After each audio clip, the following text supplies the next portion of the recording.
Welcome to the deep dive. Okay, so today we're tackling something that looks, well, a bit contradictory on the surface. China has eased some export restrictions for certain American companies, linked back to a trade deal. Right. But, and this is the key thing, major restrictions, especially on rare earth metals, they're still very much in place. Exactly. It's a really interesting situation. We've got a bunch of news excerpts to guide us here. Our mission, basically, is to figure out what this means for the U.S. economy and why these specific metals are so critical. It's quite the balancing act, isn't it? The sources mention this partial easing for 28 U.S. firms. Yeah.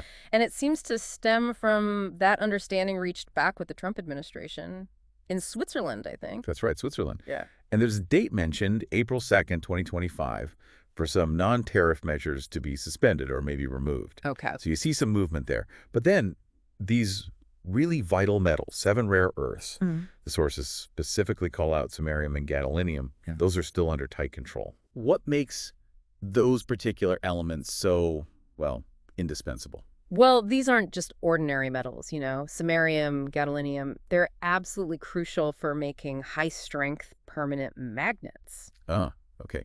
Magnets. Right. And think where those are used: electric vehicles, massive wind turbines, even really advanced defense systems. Okay, right. Defense too.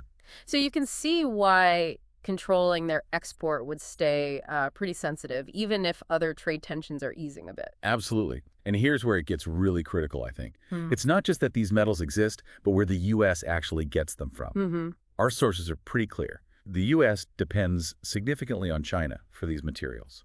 So when we talk about leverage, what does that actually look like in practice? Well, there's the obvious risk, right? The potential for supply disruption that can mess with production costs, timelines for really key American industries. Yeah, that makes sense. But beyond that, this reliance gives China a kind of strategic edge in negotiations. How so? They could potentially link access to these critical metals with other demands, maybe on trade, maybe on policy issues.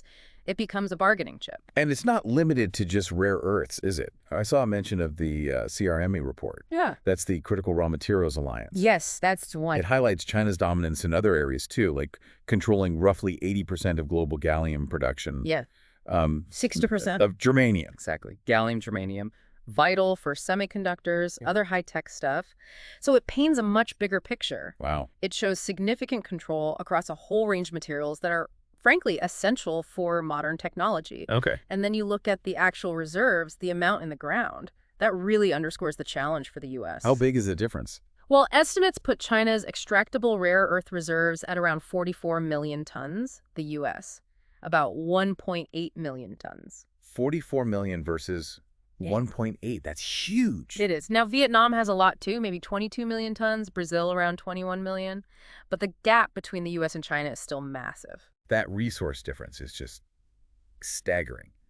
Now, the sources do mention China's side of things, why they maintain these controls. The Chinese Ministry of Commerce apparently cited national security concerns and also fighting smuggling. So it's not presented purely as an economic lever from their end. That's an important point to include, yeah. They frame it as part of their own national security strategy, managing resources they see as strategic, making sure they're handled responsibly, so to speak. Right.